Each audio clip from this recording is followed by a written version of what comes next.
آپ اللہ کے سامنے کیوں نہیں باتیں کرتے؟ ایگزیکٹ وہی بات کہ اللہ میری زندگی میں یہ چل رہا ہے، میں تھک گیا ہوں، مجھے ہدایت دیں، میں نہیں جانا چاہتا اس طرف میرے رب، میں مشکلات میں ہوں، میرے اوپر بہت امتحان آ چکے ہیں، میں بس تھک چکا ہوں. آپ کیوں نہیں اس طرح بتاتے اللہ کو؟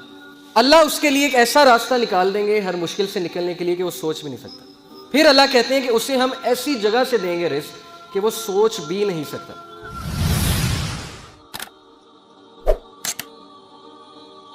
یہ ہے انبیاء کی کوالٹی جو اللہ نے ہمیں بتائی ہے کامیاب ہونے کے لیے. زندگی میں کامیاب ہونا ہے تو صرف شکایت کس سے کرو؟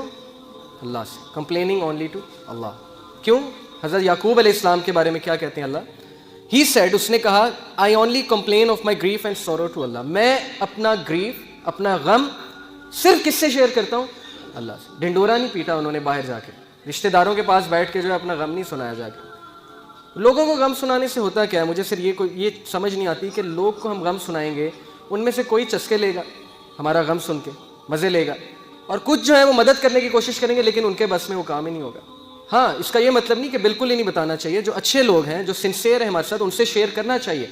لیکن سکسیسفل لوگ جو ہیں وہ کوشش کرتے ہیں کہ اپنے سارے غم اللہ سے شیئر کریں، کیونکہ انہیں پتہ ہے کہ میرا غم یا میری مشکل کون ہٹا سکتا ہے؟ صرف اللہ ہی ہٹا سکتے ہیں. انہی کے ہاتھ میں. دل کون بدلتے ہیں؟ اللہ. ہم لوگوں کے پاس جاتے ہیں، جی اس کا دل بدل دو، یہ کر دو، وہ کر دو. دل بدلنے والے تو اللہ. اللہ کے ہاتھ میں چابیاں ساری. کسی کا دل پھیرنا، اللہ کہتے ہیں، نبی صلی اللہ علیہ وسلم نے کہا کہ اللہ کے دل جو ہے اللہ کی انگلیوں کے بیچ میں، انسان کا جو دل ہے اللہ تعالیٰ اسے پھیر دیا کرتے ہیں. تو اللہ سے کہنا چاہیے نا دل پھیرنے کا. اب فائدہ کیا اللہ سے غم شیئر کرنے کا؟ فائدہ یہ ہے جی کہ ایک تو آپ کا مسئلہ حل ہو جائے گا. دوسرا یہ کہ اگر مسئلہ حل نہیں ہوتا تو اللہ آپ کو ایسی قوت دے دیں گے کہ اب آپ اس مشکل سے مقابلہ کر سکیں. انسانوں سے غم شیئر کرنے کے نقصانات کیا ہیں؟ کل کو وہ آپ کو تانا دیں گے، یا کل کو آپ کو کہیں گے یہ دیکھو ہر وقت جو ہے غم لائے پھرتا ہے میرے پاس. جبکہ اللہ ایک ایسے بادشاہ ہیں. آپ بادشاہ کے پاس جائیں نا، کسی دنیاوی بادشاہ کے پاس، اور اسے کہیں جی میں نے آپ سے بات شیئر کرنی، کہے گا اچھا چلو کرو. اگلے دن جائیں گے وہ پھر سنے گا، تیسرے دن جائیں گے پھر سنے گا، چوتھے دن کہے گا یار تم ڈیلی آ جاتے ہو میرے پاس یہ بات لے کے، نکل جاؤ یہاں سے، روزانہ آ جاتے ہو. لیکن اللہ جو ہے وہ واحد بادشاہ ہیں اس کائنات کے جو ناراض ہوتے ہیں اگر بندہ ان کے پاس نہ آئے. میں ہمیشہ مثال دیا کرتا ہوں، میں ٹیچر ہوں اور نالائق اسٹوڈنٹ میرے پاس آئے تو مجھے زیادہ خوشی ہوتی ہے. لائق کا تو مجھے پتہ ہے اس نے تو آنا ہے، لائق کا گریڈ اچھا آ جائے مجھے پتہ ہے ٹھیک ہے اچھا آ گیا. نالائق اسٹوڈنٹ کبھی میرے پاس سوال پوچھنے آ جائے یا مدد مانگنے آ جائے، سر مجھے سمجھائیں، مجھے اتنی خوشی ہوتی ہے. تو گناہ گار بندہ جب اللہ کے پاس جاتا ہے تو اللہ کو بہت خوشی ہوتی ہے. اور شیطان ہمیں کہتا ہے کہ نہیں تیرے گناہ بہت ہیں، تو نے یہ کیا ہے، تو نے وہ کیا ہے. نہیں، یہ بالکل شیطان کا دھوکہ ہے کہ ہمیں اس چیز سے دور کر دے. سورس آف پیس، السلام اللہ کا ایک نام ہے، ایک ایٹریبیوٹ ہے. السلام کا کیا مطلب ہے؟ گیور آف سیکورٹی، سیکورٹی دینے والا، تحفظ دینے والا. شیطان ہمیں تحفظ دینے والے سے دور کر دیتا ہے. اس کے بغیر کوئی تحفظ نہیں ہے اللہ کے بغیر. تو اللہ کے لیے کوئی بات ہماری غیر اہم نہیں ہے. اور اللہ ہی انکنڈیشنل پازیٹیو ریگارڈ دیتے ہیں. انکنڈیشنل پازیٹیو ریگارڈ کیا ہوتا ہے کہ آپ ماہر نفسیات کے پاس جائیں، وہ آپ سے پیسے لیتا ہے اچھے خاصے، اور سنی جاتا ہے، آگے سے ٹوکتا نہیں ہے. اسے کہتے ہیں انکنڈیشنل پازیٹیو ریگارڈ. لیکن اس کے وہ پیسے لیتا ہے. آپ جب سارا اسے سنا دیتے ہیں، آپ کہتے ہیں تو بڑا اچھا بندہ ہے، اس نے تو میری ساری سنی ہے، مجھے ٹوکا نہیں ہے. تو بھائی اللہ تو پیسے بھی نہیں لیتے.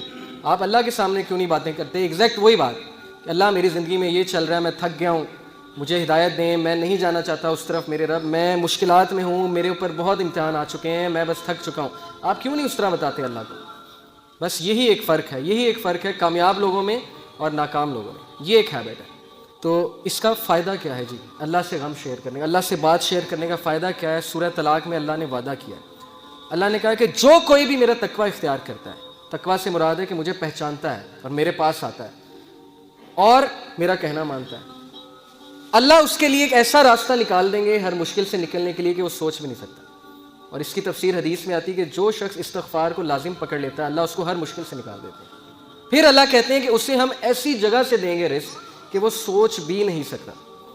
یہ سورہ طلاق میں وعدہ اللہ کا کہ ایک ہم اسے مشکل سے نکال دیں گے، دوسرا ہم اسے ایسی جگہ سے رزق دیں گے کہ وہ سوچ بھی نہیں سکتا.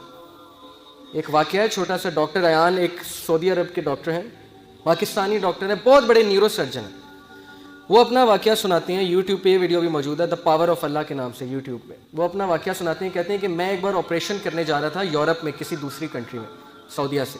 تو راستے میں اتنی ٹربولنس ہوئی، اتنا طوفان آیا، تھنڈر اسٹارم آیا کہ جہاز جو ہے وہ پارک کرنا پڑا ایئرپورٹ میں. کسی بیچ میں کہیں رکا جہاز، کسی ایئرپورٹ پہ جہاز کو کھڑا کیا ایئرپورٹ پہ. اب میں نے کہا جی کہ میں نے تو وہاں پہنچنا ہے آپریشن کرنے، آپ جو ہے جہاز کو چلائیں. انہوں نے کہا کہ جی ہم آپ کو پہنچانے کے لیے دوسروں کو تو خطرے میں نہیں ڈال سکتے نا. آپ ایسا کریں کہ آپ گاڑی پکڑیں، آپ نے جہاں جانا ہے نا وہ قریب ہی ہے, اتنا دور نہیں ہے, آپ گاڑی پکڑیں, ٹیکسی پکڑیں, اس پہ آپ چلے جائیں. انہوں نے کہا چلیں ٹھیک ہے. انہوں نے ڈرائیور کو پکڑا, ٹیکسی کو پکڑا, چلنا شروع ہو گیا. راستے میں طوفان مزید تیز ہو گیا اور وہ گاڑی ان کی ایک گھر کے سامنے جا کے رکی, مجبوراً انہیں روکنی پڑی طوفان میں وہ گاڑی. اب اس گھر کے سامنے جا کے رکی, انہوں نے نوک کیا تو ایک بڑھیا باہر نکلی, بہت بڑھاپے میں تھی, جھریاں پڑی ہوئی تھی اس کے چہرے پہ. انہوں نے کہا جی ہمیں اندر آنے دیں, بہت بارش ہے, بہت طوفان ہے, ہمیں ڈر ہے ہمارا ایکسیڈنٹ نہ ہو جائے, تو ہم ذرا ٹھہریں گے, کھانا شانا کھائیں گے, نماز پڑھیں گے, پھر نکل جائیں گے. اس نے کہا بالکل بسم اللہ آپ آئیے. اب وہ اندر گئے ہیں تو دیکھتے کیا ہے کہ ایک بچہ زمین پہ لیٹا ہوا ہے گدے پہ, اور وہ بڑھیا بار بار جو ہے نا اس کے سر پہ پٹیاں کر رہی ہے اور بڑا پریشان لگ رہی ہے. تو انہوں نے کہا کہ اس کو کیا مسئلہ ہے؟ اس نے کہا کہ اس کو نا کوئی دماغ کی بیماری ہے, وہ اس کے ماں باپ نہیں ہے, یتیم ہے بچہ, میں اس کی دادی ہوں, تو یہی میرے لیے واحد سہارا ہے, تو میں اس کا علاج کروانے کے لیے بڑی جگہ گئی ہوں, لیکن وہ کہتے ہیں کہ نہیں اس کو نا آپ ایک ڈاکٹر کے پاس لے کے جائیں جو ٹاپ نیورو سرجن ہے, اس کے پاس لے کے جائیں, وہ اس کو جو ہے اچھا دیکھے گا. وہ کہتے ہیں کہ آپ کیوں نہیں گئیں؟ انہوں نے کہا میں نے بڑی بار کوشش کی ہے, ان سے اپوائنٹمنٹ ہی نہیں ملتی, نہ میرے پاس اتنے پیسے ہیں, میں کہاں سے لے کے جاؤں. انہوں نے کہا مجھے نام بتائیں, میں بھی ڈاکٹر ہوں, میں اس سے سفارش کروں گا, آپ اتنی اچھی عورت ہیں, آپ نے مجھے یہاں رکنے کی جگہ دی. اس نے کہا ڈاکٹر ایان. تو وہ کہتے ہیں میں رونے لگ گیا, ڈاکٹر ایان. تو وہ رونے لگ گئے اور پھوٹ پڑے. تو بڑھیا نے کہا کہ آپ رو کیوں رہے ہیں؟ انہوں نے کہا کہ میں ڈاکٹر ایان ہوں. انہوں نے کہا کہ آپ دیکھیں کہ آپ نے اللہ سے دعائیں کی ہوں گی کہ اللہ بچے کا کچھ کریں, تو اللہ مجھے یہاں لے آئے, اور جس طرح لے کے آئے ہیں آپ سوچ بھی نہیں سکتے.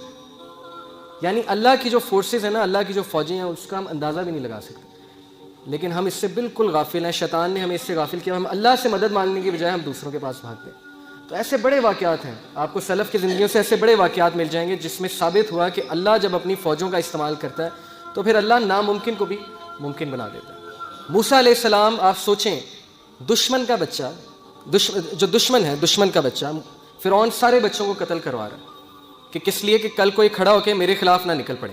بنی اسرائیل کے سارے بچے قتل کروا دیے, لیکن اللہ اسی بچے کو اس کے محل میں لا کے پرورش دلوائی جس نے اس کو بڑا ہو کے شکست دینی تھی. یہ امپاسبل ہے, ہالی ووڈ بھی اس طرح کی مووی نہیں بنا سکتا, اس طرح کا سین کریٹ نہیں کر سکتا, لیکن اللہ نے کیا, اسی بچے کو اس کے محل میں لے آئے. تو اس لیے اللہ کے لیے کچھ امپاسبل نہیں ہے, یہ بات ہمیں پتہ ہونی چاہیے.